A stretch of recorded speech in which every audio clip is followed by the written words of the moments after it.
Well, I think the average person who knows maybe a little bit about psychology or a little bit about Buddhism would think that the Buddhist emphasis or the Buddhist conversation about the ego is all about getting rid of the ego completely.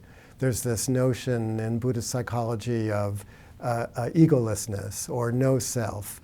And most people misinterpret that, as Freud actually did. Most people misinterpret it to think that, oh, Buddhism is saying we don't need the ego at all, or we don't need the self at all, like get rid of it and then we're one with everything and that's it. And I think that's wrong. Obviously we need our egos. A good friend of mine, Robert Thurman, who's a professor of Buddhism at Columbia, professor of religion at Columbia, he had a Mongolian teacher in the 1960s who used to say to him about this topic of egolessness or selflessness, it's not that you're not real. Of course you're real. You know, you have a self.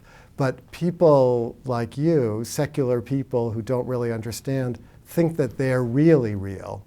And what Buddhism is teaching is that belief in your own really realness is misguided. We take ourselves more seriously than we need to. The self is not as fixed as we would like to think.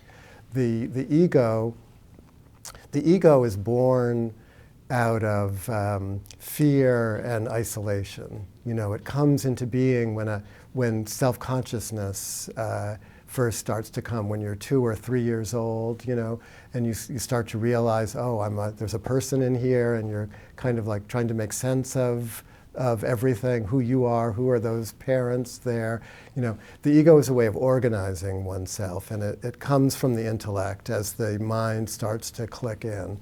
For many people, it stays in a kind of immature place where our thinking mind, our intellect, is defining for ourselves who we are, either taking all the negative feedback, like I'm not good enough, and the ego fastens onto all the negativity, or the positive, the affirmation, like, oh, I'm really something, you know.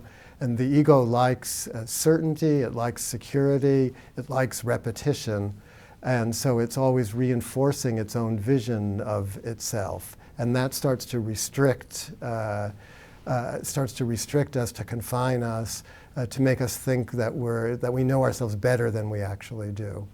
So to bring Buddhism into therapy, or to bring Buddhism to a secular audience, it's all about starting to doubt the ego a little bit. Maybe you don't know yourself as much as you think you do.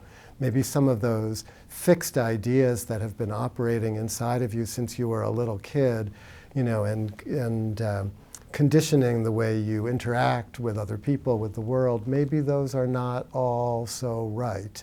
Maybe you're not as really real as you think you are, and you could start to let go of some of that a little bit.